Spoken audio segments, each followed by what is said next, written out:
குற்ற வழக்குகளில் நீதிமன்றங்கள் ஜாமீன் மற்றும் முன்ஜாமீன் மனுக்கள் உத்தரவு பிறப்பிக்கும் பொழுது வைப்பீடு தொகையாக அந்த சம்பந்தப்பட்ட நடுவர் நீதிமன்றத்தில் ஏதாவது ஒரு தொகை தாக்கல் செய்ய சொல்றாங்க.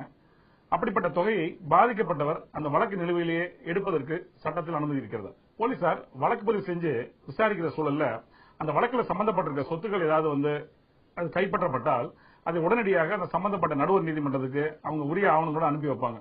அந்த மாதிரியான சொத்துக்களை பொறுத்த வரைக்கும் உதாரணத்திற்கு நகையோ இல்ல வாகனமாக இருக்கும் பட்சத்தில் அந்த பாதிக்கப்பட்ட மனுதாரர் உரிய ஆவணங்களை தாக்கல் செஞ்சு 451 CRPC அந்த அடிப்படையில் ஒரு மனு ஒன்று தாக்கல் செஞ்சு இந்த சொத்தினுடைய இடைக்கால ஒப்படைவை அனுமதிக்கணும் அப்படின்னு சொல்லி ஒரு மனு தாக்கல் செய்வாங்க.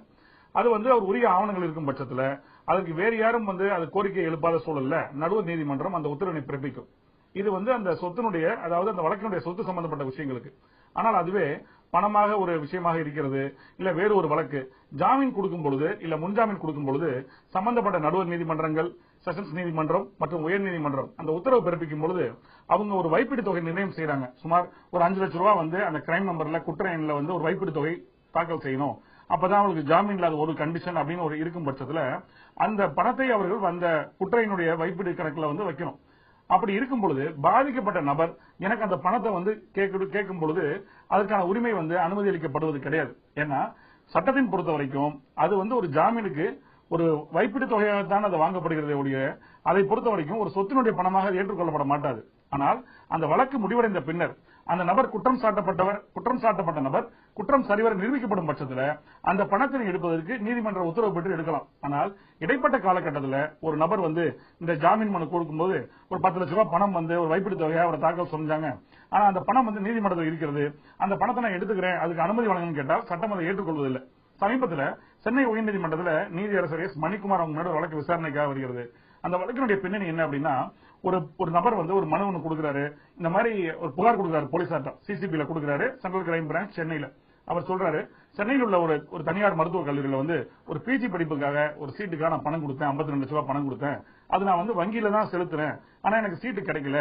அதன் பிறகு அவர் கொஞ்சமா அந்த பணத்தை திருப்பி கொடுத்துட்டாரு. அந்த நடுவில் இடைத்தரகராக செயல்பட்ட நபர் அந்த வகையில் எனக்கு 30 லட்சம் ரூபாய் பணம் வர வேண்டி இருக்கிறது. அதுக்கு ஒரு காசோலை கொடுத்தாரு. அந்த காசோலை ரிட்டர்ன் ஆயிடுச்சு. ஆகவே வழக்கு பதிவு செய்யணும்னு சொல்றாரு. அதன் அடிப்படையில் ஒரு வழக்கு பதிவு செய்யப்படுகிறது. அப்போ அந்த நபர் கைது செய்யப்பட்டு அவர் ஒரு ஜாமீன் வழங்கும் பொழுது செஷன்ஸ் நீதிமன்றம் ஒரு உத்தரவு பிறப்பிக்கிறது. 12 லட்சம் ரூபாய் பணம் வைப்பீடு தொகையாக அந்த குற்ற எண்ணில் அந்த நடுவர் நீதிமன்றத்தை அவர் தாக்கல் செய்யணும்னு சொல்லி அந்த அடிப்படையில் ஜாமீன் கண்டிஷன்ல நிபந்தனையில அவர் அந்த பணத்தை வைப்பீடு செய்கிறார். அதற்காகத்தான் ஒரு மனு தாக்கல் செய்யப்படுகிறது நடுவர் நீதிமன்றத்தில். சைதாப்பேட்டை நடுவர் நீதிமன்றத்தில் எனக்கு அந்த பணத்தை வழங்கணும் அப்படின்னு சொல்லி கேட்கிறாங்க. அந்த மனு நிராகரிக்கப்படுகிறது. அதற்கு மேல்முறையீடாகத்தான் சென்னை உயர்நீதிமன்றத்தில் வழக்கு வருகிறது. நீதியரசர் எஸ் மணிக்குமார் தெளிவாக வரையறை செய்கிறார். அதாவது ஒரு நபர் குற்றம் நிரூபிக்கப்பட்டால் மட்டும்தான் அந்த பணத்தை பொறுத்த வரைக்கும் அது எடுக்க முடியுமே ஒழிய ஜாமீன் தொகை அப்படின்னு ஒன்று இருக்கும் பொழுது அது அந்த கணக்குல தான் இருக்கணும். அது கீழமை நீதிமன்றம் கொடுத்த உத்தரவு சரியான உத்தரவுன்னு சொல்லி அந்த மனுவை தள்ளுபடி பண்றாரு. ஆனால் அந்த உத்தரவு அவர் சொல்றாரு இந்த மனுதாரர் 64 வயசானரு. ஆகவே அந்த வழக்கினை பொறுத்த வரைக்கும் 2 மாத காலத்துக்குள்ள அந்த வழக்கை நடத்தி முடிச்சிட்டு உரிய பரிகாரத்தை வழங்கணும்னு உத்தரவு பிறப்பிச்சிருக்கிறார். அந்த அடிப்படையில் சட்டத்தின் பார்வையில இடைக்காலமாக ஒரு தொகை அது சூரிட்டியில ஒரு நிபந்தனையாக இருக்கும் பட்சத்தில் அது வைப்பீடு தொகையா இருந்தால் எடுக்க முடியாது. வழக்கு முடிந்து பின்னர்தான் எடுப்பதற்கு சட்டம் அனுமதி அளிக்கிறது. மீண்டும் வேறொரு வழக்கோடு உங்களை சந்திக்கிறேன். நன்றி, வணக்கம்.